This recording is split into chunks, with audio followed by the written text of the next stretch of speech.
Torto Arado você atingiu um status que é muito raro um escritor atingir.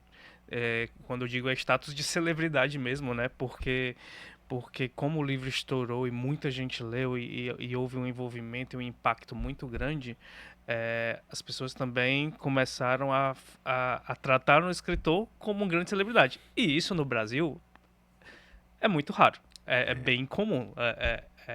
Como foi que você lidou com esse... Muito mal, o tempo todo.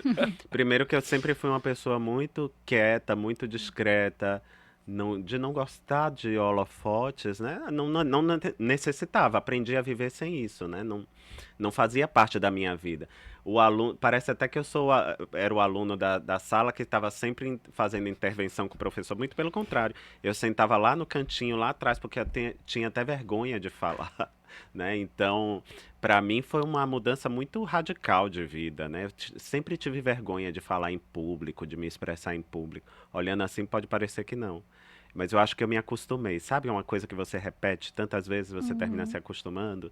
Mas eu tinha essa dificuldade. E enquanto eu escrevia essa história, no fundo a gente só quer ver o livro publicado, né? Que encontre leitores. Mas nunca projetei a quantidade de leitores que os livros encontrariam, né? Nunca projetei coisas que o livro conquistou e depois foi tudo meio que de alguma maneira aconteceu sem que eu tivesse controle. Jamais imaginaria que uma história como essa fosse conquistar leitores, né, e etc. Então, para mim foi difícil, mas hoje eu já transito meio confortável, porque, bom, como eu fui uma adolescente, uma criança muito quieta, muito reclusa, às vezes eu lia muito e eu gostaria de conversar com as pessoas sobre as coisas que eu lia e muitas vezes não encontrava. Hoje parece que eu supro um pouco essa carência. Mesmo falando sobre meus livros, eu não falo só sobre deles, estou falando de outros livros, de outras histórias. E aí eu tenho esse momento de confraternização, né? Que estamos compartilhando o interesse comum, essa paixão pela literatura, né? Pela nossa literatura, pelas coisas que fazemos.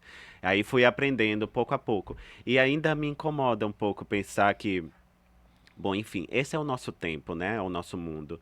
Mas de pensar que me tornei conhecido, eu não sei se sou uma celebridade. Celebridades são os jogadores de futebol, os artistas da música, né? Porque são muito venerados. Literatura ainda a gente está até num momento diferente, porque tem muitos autores aí brasileiros que estão na lista de mais vendidos, né? Tem conquistado bastante leitores, mas ainda não é uma grande arte, né? Do termo de vista popular, né? De ter muitos. Gostaria até que fosse, porque para mim, quanto mais um país lê, mais chances ele tem de ser um lugar diferente, né? Um lugar mais humano, um lugar mais justo, né? Porque quando a gente lê uma história como essa ou como outras histórias, a gente no fundo está se colocando no lugar das personagens, entendendo suas vidas, a gente está exercendo a alteridade, que é o que a gente precisa muito hoje em dia, né? Se colocar no lugar do outro para não julgar, apenas para entendê-lo, porque isso é uma premissa importante num país tão multiétnico, multicultural como o Brasil, precisamos compreender o outro para conseguir conviver, né, juntos. Então eu fico imaginando que para mim ainda é um lugar desconfortável, mas vou levando. É tudo pela literatura, tudo pelos leitores, né?